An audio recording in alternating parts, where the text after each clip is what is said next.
Welcome, everybody. I'm Gail Whiteman. I'm a professor of sustainability at the University of Exeter. And I'm also the founder and executive director of Arctic Base Camp, which is a science communication platform outreach, not for profit. We are absolutely delighted to be back at Davos 2022. I'd like to say hello to the online audience. Thanks for live streaming. As you will notice, we are not outside at the Arctic Base Camp iconic tent. We are actually inside, and the reason why we're inside is because of the weather.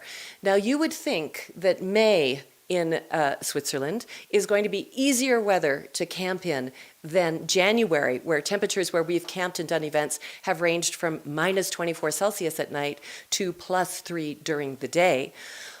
Actually, our summer spring camp in Davos has already thrown us a it's day one of the World Economic Forum. Of course, it's opening today. It's a very big year, but we've also had lightning storms. And you cannot be in a tent during a lightning storm. That would be very dangerous to do. So at the last minute, we've had to move everything indoors, and we are now here inside the Schatzalp in our secret room that is our contingency plan. So I'd like to say thank you to the guests that have braved the weather to come out here. Thank you very much. And those of you that are on live stream, please stay on, and thanks for your tolerance with the delay. I could not be any more pleased to start the Arctic Base Camp 2020 agenda today with youth from around the world. As you know, those of you that know Arctic Base Camp, we speak science to power. What we try to do is actually make it understandable so that world leaders here from business, policy, and civil society really understand what's happening in the Arctic, not just because of the Arctic, but also because of the risks that it poses for the rest of us. Now, the Global Risk Report from the World Economic Forum, for I think the 5th year in a row, has said climate change risks and extreme weather risks are one of the biggest worries for the Davos contingency. We will hear later on, after the youth speak, from Professor Julianne Struve, who will tell us exactly why the Arctic change is going to drive these global risks. But we are starting off now with the youth because we think they are so important. So not only do we try to speak science to power, we've tried to use our platform to give a space for these young climate leaders to actually be able to give their message to Davos, to world leaders here as they start off the first time they've met face-to-face since 2020, just as the pandemic, of course, was kicking off. Now, we've had youth come to Arctic Base Camp in the past. We were very honored that Greta Thunberg and her father camped with us in 2019, just before she came and did her first speech at the World Economic Forum. Then the next year in 2020, we brought 6 global youth from around the world, and they also spoke their message of climate activism to leaders here. We've had a bit of a break in terms of the face-to-face, but we've brought youth in a variety of online events, and we're delighted today to have at least 3 of our youth activists join us. Some are still en route. There's been various weather dependencies and problems on the transportation from all around the world this weekend, and we've also unfortunately got one of our youth that is unwell today, and she is not going to make this event, but will be making the rest. So, first of all, I'd like to just start off by saying, you know, Arctic Base Camp Youth Ambassadors, thank you for coming from all around the world. And let's start off with a round of applause for the 3 that are here right now. And the first that I would like to start off with is Kaimi Silva from Brazil. Kaimi has already been with us once before at Arctic Base Camp, so this is his encore. And Kaimi, I'd like you to come up and give the audience your message for Davos this year. Thank you, Kaimi. Thank you, Professor. Hey, everyone. I'm Kaimi Silvestre. I come from the Amazon region in Brazil. It's a pleasure being here. And the Arctic, it's very important to the climate in the whole world. And we've been seeing that the glaciers, the ice are melting, and this is causing impacts in the whole world. For example, in Brazil, the Amazon region where I come from is becoming warmer and drier. So the effects are way beyond the Arctic, and that's a real problem. What I want to, my message here for you, change makers, business people, global leaders, heads of states, heads of government, is we need action right now. The time is running out, and there is no time left. We failed for completely. It's a big challenge we are facing, but there are solutions. The scientists have been showing us the path that we need to follow.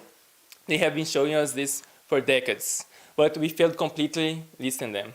And that's what I want to say for you today. Let's listen to the scientists, let's take action.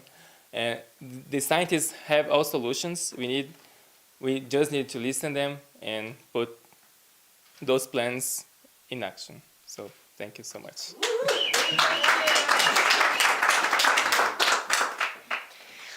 Thank you, Kaimi. I'd like to now invite John Paul Jose from India to come up and share his message for world leaders.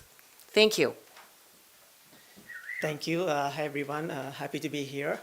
My name is John Paul Jose. I am from India. So I belong to Kerala. It's a coastal state in India. It's the southernmost tip. Since 2018, we face extreme weather events.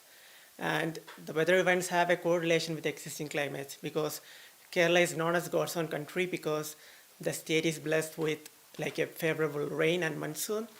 And due to extreme global events like global warming, those things are tapping into this monsoon.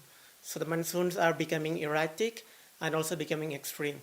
So June to September monsoon, you will get all the rains in July, August. So I came here, the road washed away. So that much impact we are facing at home. So when we are here, you might have seen in the news the issue of climatic issues in India, like heat wave. So as India is a diverse country, it's culturally, linguistically, and also climatically diverse country. So in eastern and southern India, we are facing an extreme flood situations. But in northern region, it's extreme heat. And that's again going to pull out and making the monsoon rain worse. So imagine already in the summer, all the dams, rivers are full. And again, we get monsoon, then it's like nothing we could expect because it will be like a flood situation unless the rain comes down. And also the monsoon, we know like the recently IPCC report, it suggested there is a high confidence that the monsoon going to be completely impacted by changing climate. And Arctic is one factor because like even if we stay within 1 degree or 1.5 degree, we cannot do anything because the ices will continue to melt. They say until 2100, the ices will continue to melt. And also freshwater release are going to impact the ocean current and again influence the climate. And also we have a very low-lying region that is known as Kutanad. It's the lowest region in India, so that is going to be completely flooded. So that is a place where like most of the food security relies. So those regions where like hectares of land where we get our rice and everything. So this impacts when it's happening here. Like, so even those things are going on, we have like every World Economic Forum and COP where they just gamble between the profits they could make because we doesn't need any conference or anything to just decide for a future. Because even if like my mom is sick, I doesn't like call a round table to discuss like what to do because I will do immediate action. So same way we have a big crisis which we are seeing now. And so, even our India might be talking a lot in the World Economic Forum, but when you come to India, like go to every nook and corner, you will see how government is laying foundation for impacts of climate crisis, because wetlands are being cleared. So those wetlands used to be floodplains, so the floodplains could contain those excess rain and everything. So even if those extreme weather impacts would face us, our nature would have been able to accommodate that. But due to deforestation, all those land use changes, even nature could not accommodate that. So then only choice we have is action from leaders, but they are not doing anything. And we have to step out, risk our life, studies, everything, and become activists. So it's a pathetic situation. And as we are here at Davos, it's important, like we should make our leaders act. And next we have COP27. It should be a time where we should shift our focus from the leadership because Europe or entire place we call as global north cannot lead on climate action anymore. because it should be MENA region, it should be Asia, it should be South America, because most impacts are faced by us, and we know what our solutions are, because those financial resources are only thing which we need. We need rapid adjustment in the way in which climate finance is being done. And even in our state, it's the people who are measuring the weather, the amount of rain which is coming up, the flood plains, and also the changing pattern of rivers. It's the duty of the government to fund regional studies. So when we see IPCC, it's more of we see in a generalized picture, and we doesn't know what to do. But at regional level, there are like various issues affecting us, and regional level scientific studies. At the same time, regional solutions are important, because as we all know, there are like different systems and different environment and different climatic regions. So we cannot have a like same global solution everywhere. We need to like shift based on the needs of that region and also the inputs of the people, because our best solutions which we have is the solution from the scientists, because like everyone like can't imagine like 10,000 of research papers, like years of work, scientists being put to work, and all the funds being available and using everything to crush their brain, everything to bring out something, about valuable facts about the future of the earth. It's being ignored, and we know who they are going to listen, the corporates. They are the one they are listening.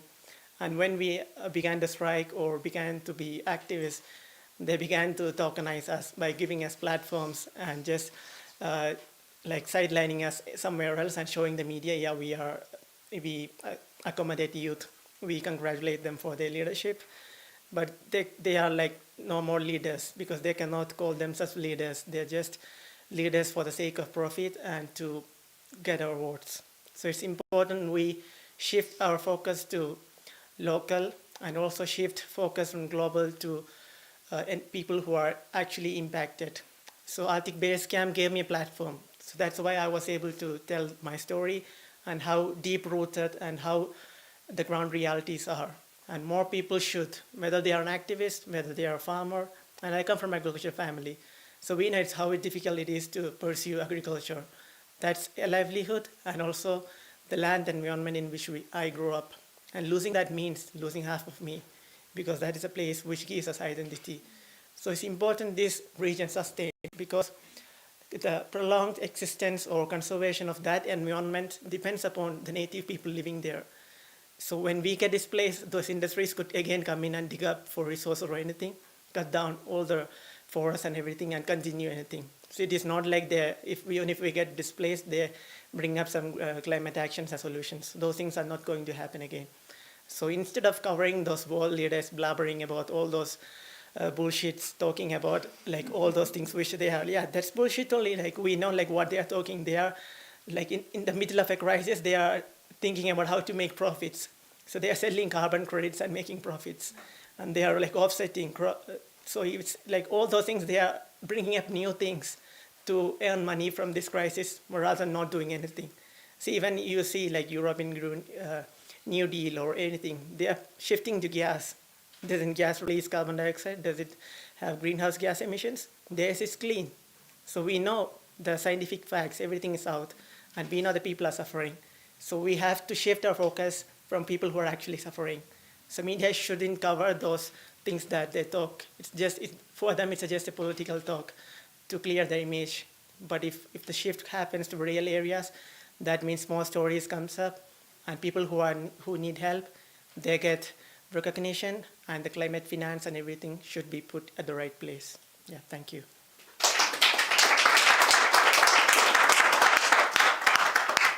Thank you, John Paul. I'd now like to invite Helena Gualinga from Ecuador to come up to the stage. Helena has literally traveled all night to get here. She arrived 15 minutes ago, I think, and we're delighted that you could make the opening on time. Helena, the stage is yours. Thank you, and hi everyone. My name is Helena Gualinga. I come from the Ecuadorian Amazon, from an indigenous community called Sarayaku. I belong to the Quechua people, and my people has a very long history of fighting the oil industry. So the year I was born, an oil company tried to enter my community without my community's consent, and a very long legal battle and a battle began that took almost 10 years, and we got a victory in an international court, the first one of its kind in the region, which set a legal precedent in Ecuador and across Latin America when it comes to indigenous people's rights. So because of this, I've been very involved in, I guess, what you would call is activism, but for me it's part of our lives. It's basically what everyone back home does, is to protect the rainforest and indigenous people's rights. And just for context, in Ecuador we have about 2 to 5 oil spills per week happening. And we have a new government that is expanding the oil front this year, actually. And of course, as in many other countries, this government is right now profiling themselves as a very green and sustainable and against climate change, and that's the image that they're giving on the outside, but that's not what's happening inside of our countries. And especially all of this is happening without indigenous people's consent, indigenous people that actually have the legal right to these territories. We all know what is causing climate change, right? What is it? Fossil fuels. So we have fossil fuels being taken out of our territories. Then they leave our lands, our rivers polluted. In just the 2 last years, we've had the 2 worst oil spills in the Amazon after the Texaco Chevron oil spill, which is probably one of the worst ones in history. My sister and my family, we received pictures from my grandmother's family that lives in the northern part of the Amazon of children who had swum in the river while there was an oil spill. They had rashes, burns, just horrible. Children that are 5 years old, 7 years old. Neither the company or the government informed the communities that there had occurred an oil spill. So people just normally went out and took a swim there. And this is also happening during a pandemic. So you can imagine people that rely on these rivers to drink water, to bathe in the river, indigenous people that rely on hunting, on harvesting, can no longer do that because everything is polluted by oil. In the same year, while this was happening in my northern relative's home, my community instead was facing huge floods. I wasn't there, but my cousins were traveling on the river that day. If they had traveled, they would not have survived. Luckily, their boat somehow did not work, so they had to stay, and the next day it worked. If they would have traveled on that river that day, they would not have survived. So when I returned to my community, and 80% of my community had been affected by this flood. I returned to my uncles not having anywhere to stay because their home was completely destroyed. Everything they owned had been completely destroyed. So we have indigenous people that are actively fighting the fossil fuel industry, that are actively fighting to protect the environment against climate change, but we have indigenous people that are directly impacted by the worst consequences of climate change.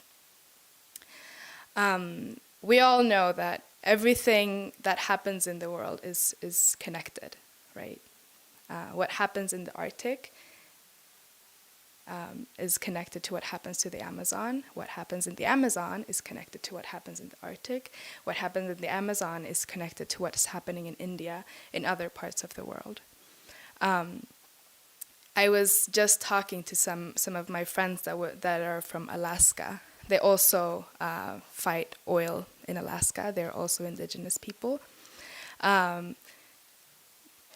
Almost all oil from Ecuador ends up in California. Almost all oil from Alaska ends up in California.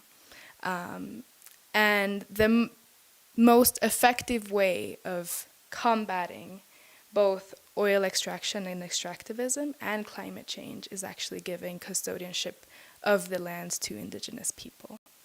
And you can, that's something I can say from my own history.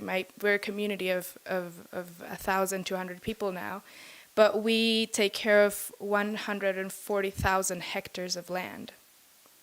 But you can also look that up in the statistics, I can say that from my own experience, but if you really want to look at the numbers, that is also available, and you can see that.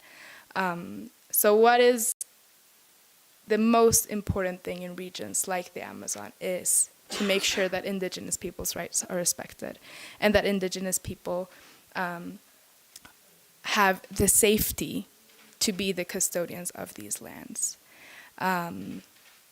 Really hard times are coming for the Amazon, especially in Ecuador, both as the oil front and the mining front are expanding right now at a rate that is insane. So it's really, really important that we can talk about what's happening in the Amazon in spaces like this. Because if we don't make noise here, nothing's going to change back home. So I'm really honored to be here, really thankful for the space, and thank you for listening.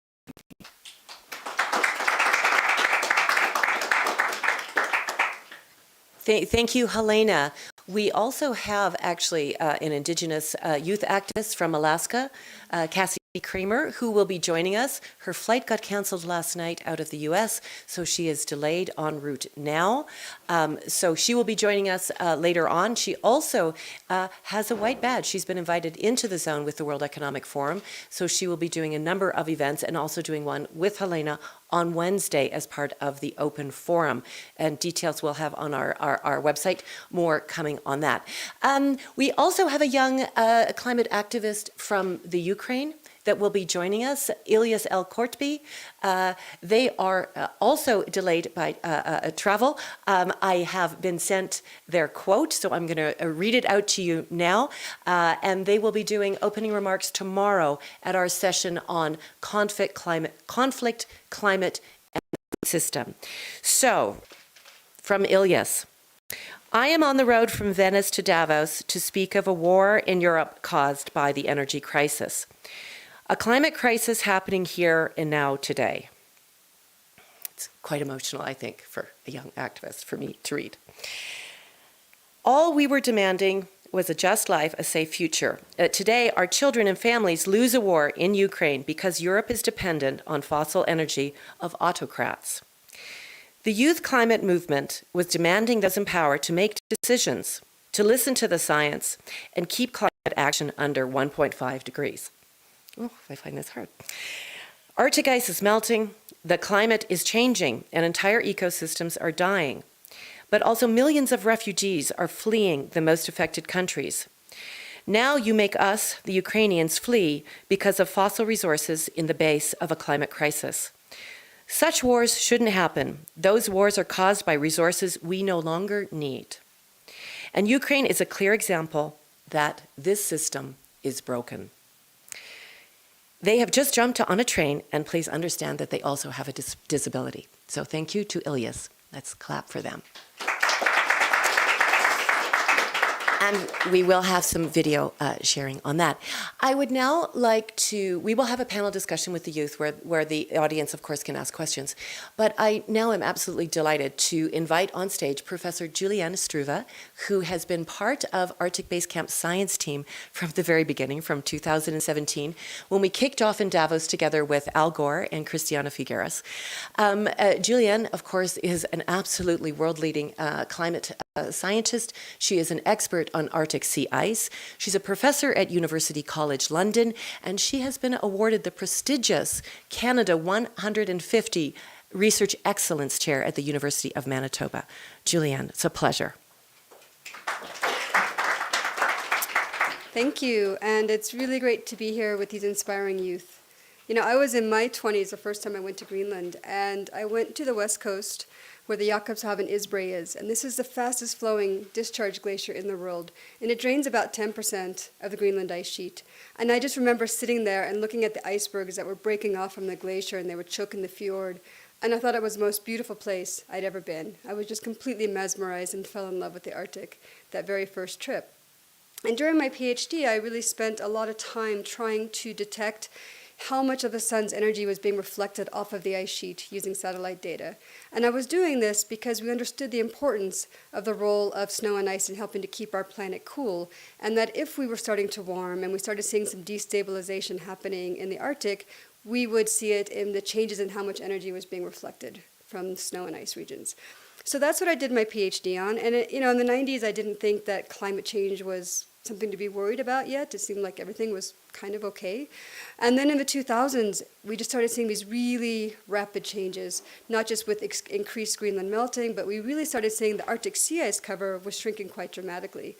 And today I would say in many ways the Arctic sea ice became our poster child for climate change, because we lost about 40 to 50% of the surface area of the Arctic Ocean covered by sea ice at the end of the summer melt season. And, of course, Greenland's been melting. We've been seeing big losses in the springtime snow cover extent as well. We're seeing permafrost thawing in the Arctic.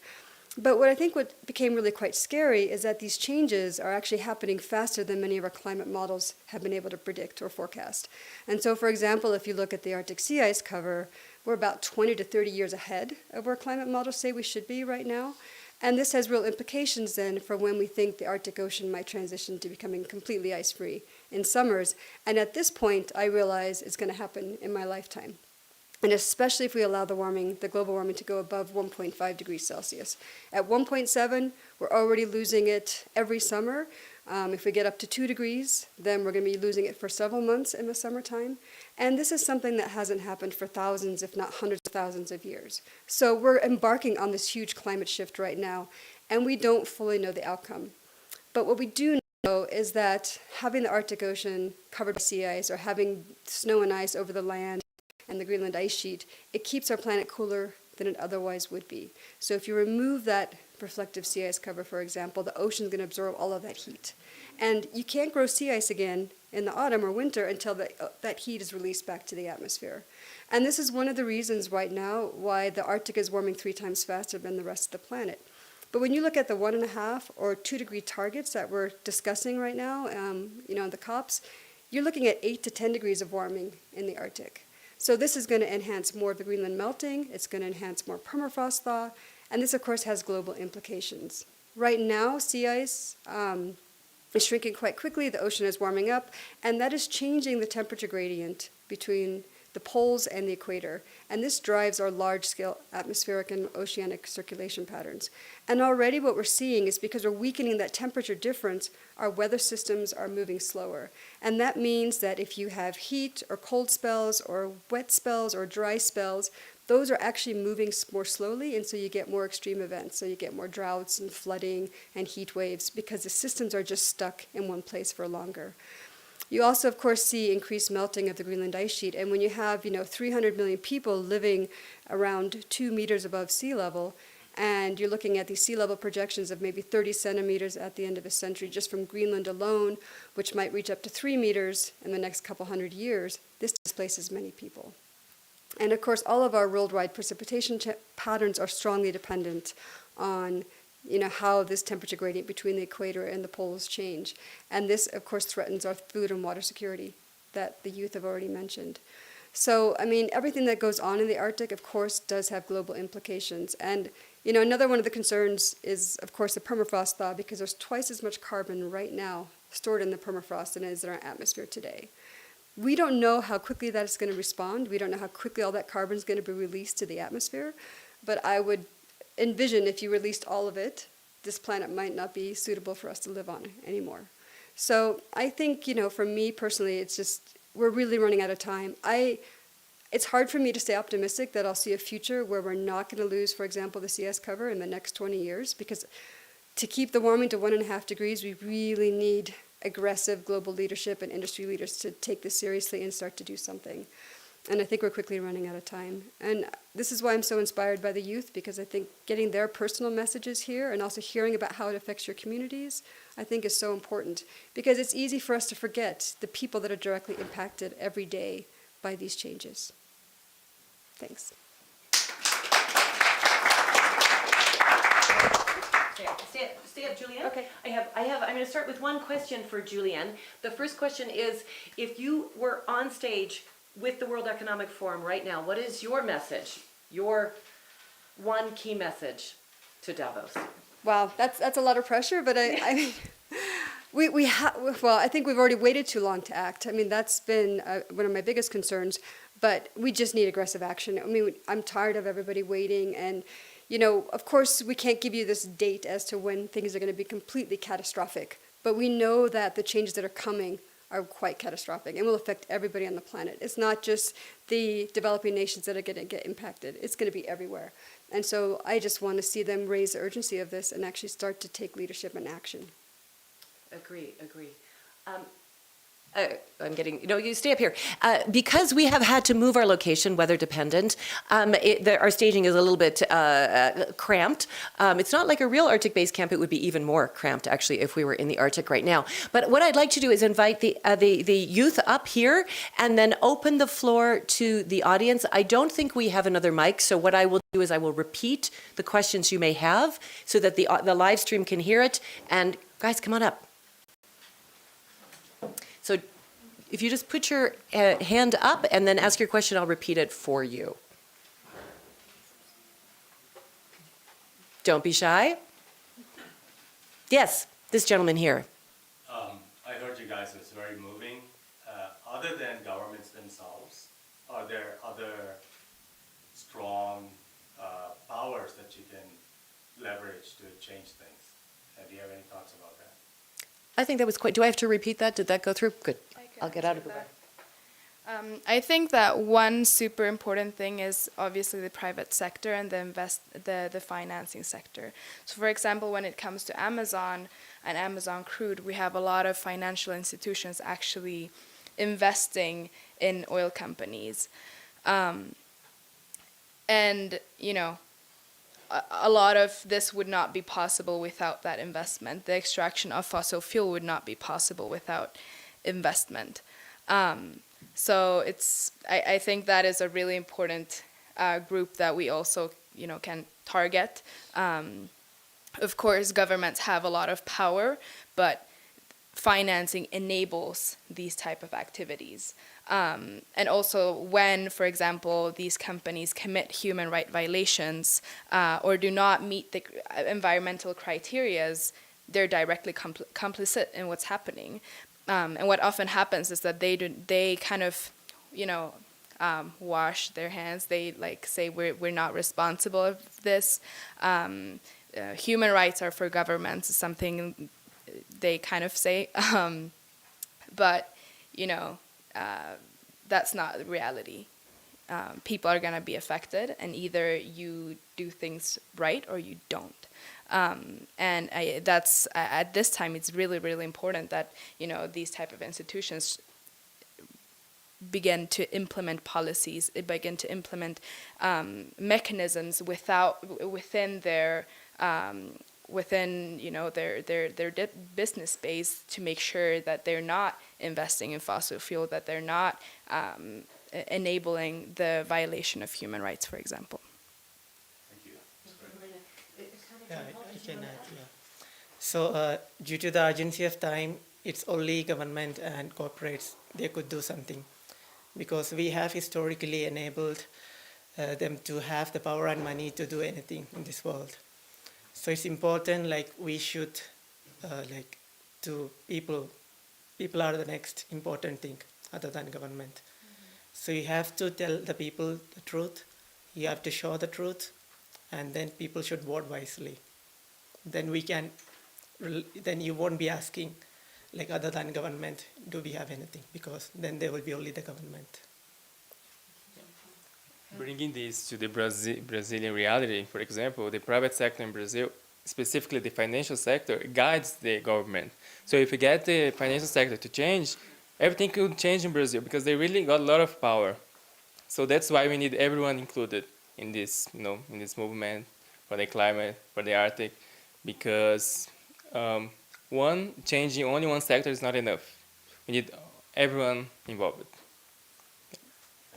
Do we have another question from the floor? Garth. Yeah, can I say really, really powerful, really moving, kind of fantastic speakers. kind of stories that you've told there. I was going to ask Helena actually in terms of trying to focus again on the kind of on the success. You know, kind of you said that you had success in the legal action. Kind of could you talk a little bit more about that and how that happened? And also totally agree with you in terms of that power and kind of back into the indigenous people. Is the Ecuadorian government that can do more about that, or is there more that we can do to help that internationally? Of course. So what happened was that my community, when the oil company entered, it was basically helicopters landing on the beach, right by the river, military coming in, a lot of political persecution going on towards my community, my family, and my community knocked on every door that existed in Ecuador. We tried to, go to the provincial court, to the national court, but they did not accept it. They did not say, there's no case here. So after 10 years of struggling, they took the Ecuadorian government to court. We're talking about an oil company and the Ecuadorian state, the two biggest powers in my country, and a group of 1,000 people taking them to an international court of human rights. We showed what had happened in my community, and fortunately there was someone documenting this, which was my uncle. He was a film student and was able to document some of the things that was happening. He later made it into a documentary, and with this we could actually win in an international court. And because it's one of the first cases in South America where an indigenous community takes a state to court, it changed the entire future of indigenous people's rights to our lands in Ecuador and in other countries in Latin America. So that victory has actually led to many other victories in the Amazon now, because now we can defend ourselves with that case that happened to my community. So I'm not sure how familiar you are with Ecuador and the cases that go on in the Amazon, but we've had a couple of ones that have been really successful, where indigenous people have been able to kick oil companies and mining companies out of their territories. Now, this does not mean that we are completely safe or that we do not have other companies trying to come in there, because we still have governments giving out concessions to companies all the time. And actually, this September, just in a couple of months, there's going to be this huge auction of the rest of the Amazon in Ecuador.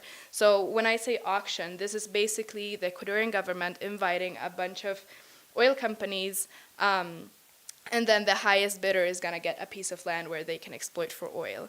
So we're talking about in our constitution, indigenous people have the right to free, prior, and informed consent when it comes to our land territories.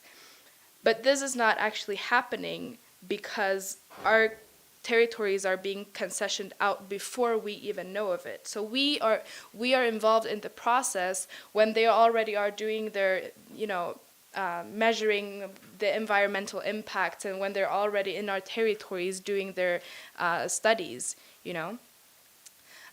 So yes, there are victories, but as I said, really hard times are coming, and we don't know what part of the Amazon in Ecuador is going to be affected.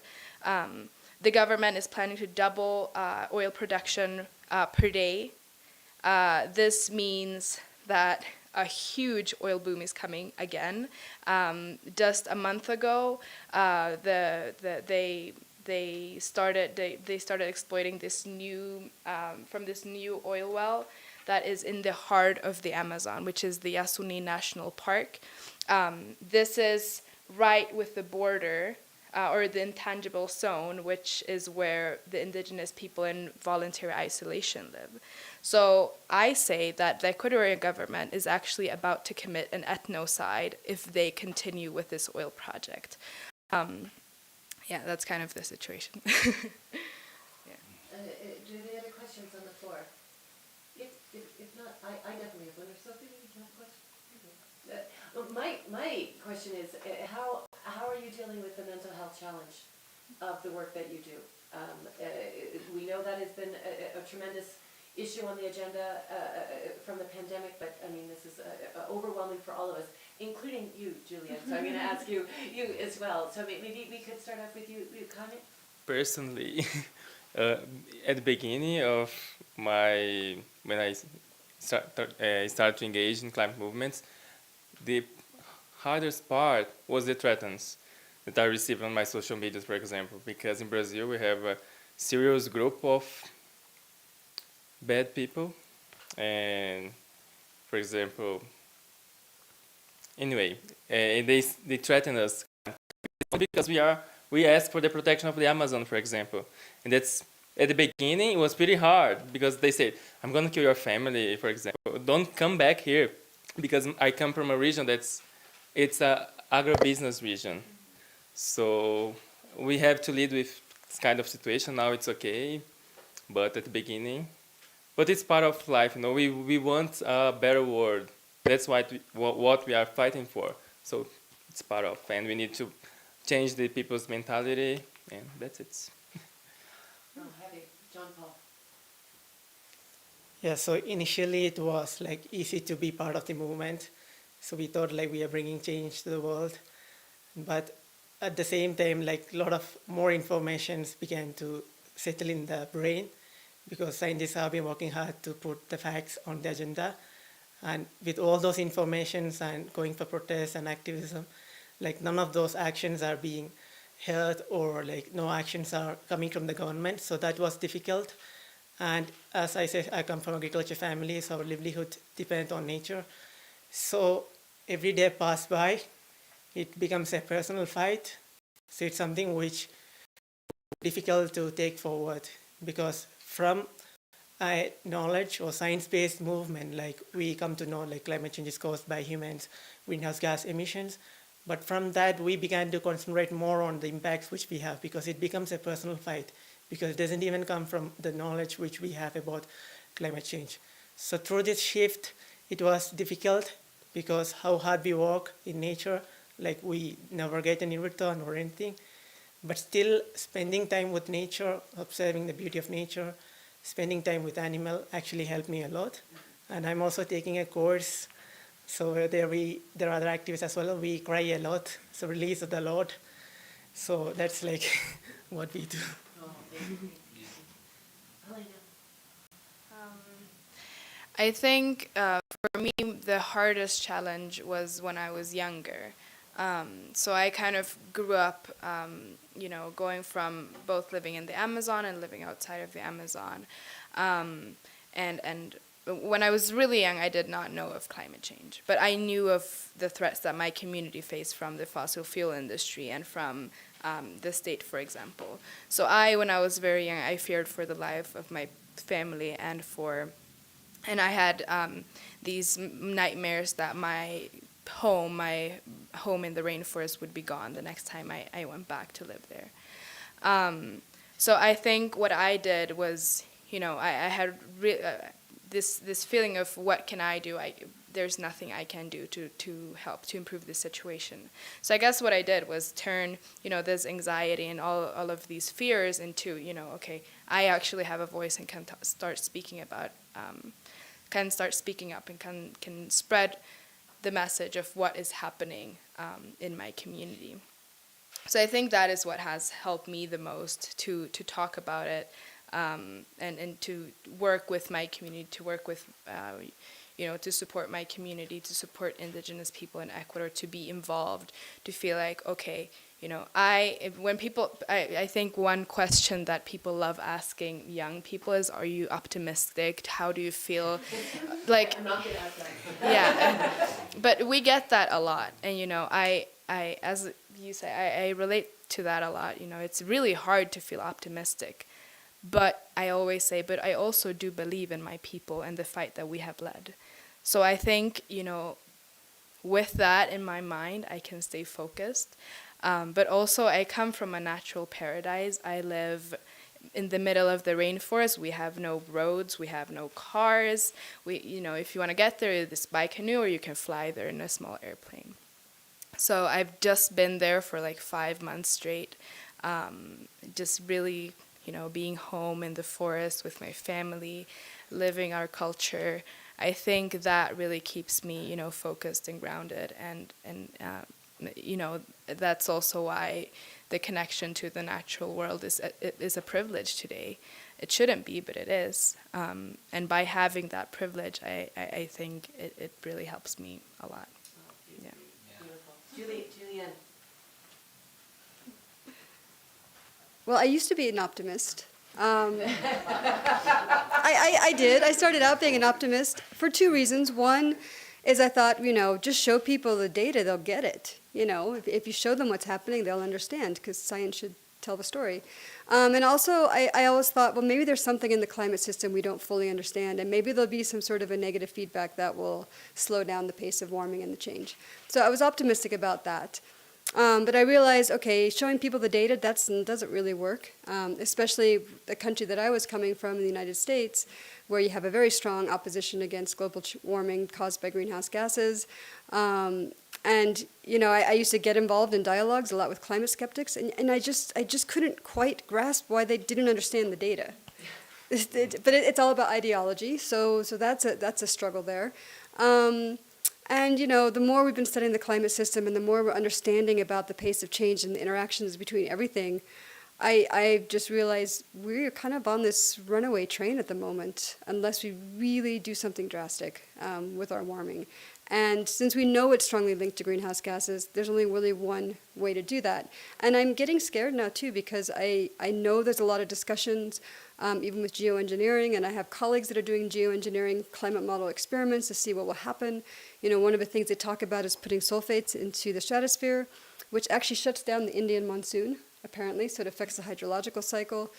And so, yeah, it's getting a bit concerning, and I realized after a while, too, you kind of hope that governments want to do things that are good for their communities and their countries and everything. But then I started realizing it's all about money.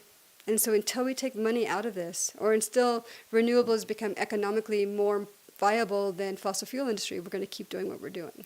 And that's where I got discouraged. And so that's why I think, you know, having these young leaders really push their governments and push industry, because I think the industry's been pushing it all on the individual. You need to just recycle. Just do that. We don't care about our plastic production. You just have to recycle. So they're putting all the burden on the individual, and they're not taking any responsibilities. And so I think these youth are going to have to really push the industries and their governments to make some changes. Yeah, yes, Julianne. I'm going to try and close pretty much on time. We started late, apologies because of the weather. We had to move in here. But I do have a statement that has just been sent to me by Patsy Islam Parsons, who is a Fridays for Future climate activist from Australia. Now, we do know that governments have the power, but governments can change. And yesterday, of course, the Australian government did change, and a very strong vote for much more aggressive climate action has changed the Australian government. So I have a message here that Patsy has asked me to read out, and her statement is, Australia just had an election which resulted in a change of government. And this represents a huge opportunity for us. Speaking to the previous Prime Minister about climate action was like speaking to a brick wall. They were in a state of complete denial about climate science and refusing to accept Australia's responsibility. But now we have the opportunity to demand real climate justice, to demand that the Labour Party improve their policies, which are now still not in line with science, for example, to stop all new fossil fuel projects. End of quote from Australia. I would just like to say that for me, coming to Davos since 2017, certainly working on climate science for a long time before that, it's hard to have hope. But at the same time, I do know that we can make it better than it would be if we do nothing. And I think we all have that collective responsibility. So I'd like to say thank you to all of these youth leaders that have come, to Julianne, representing the natural science on climate change, and to all of you here in this room and listening on live stream. Thank you.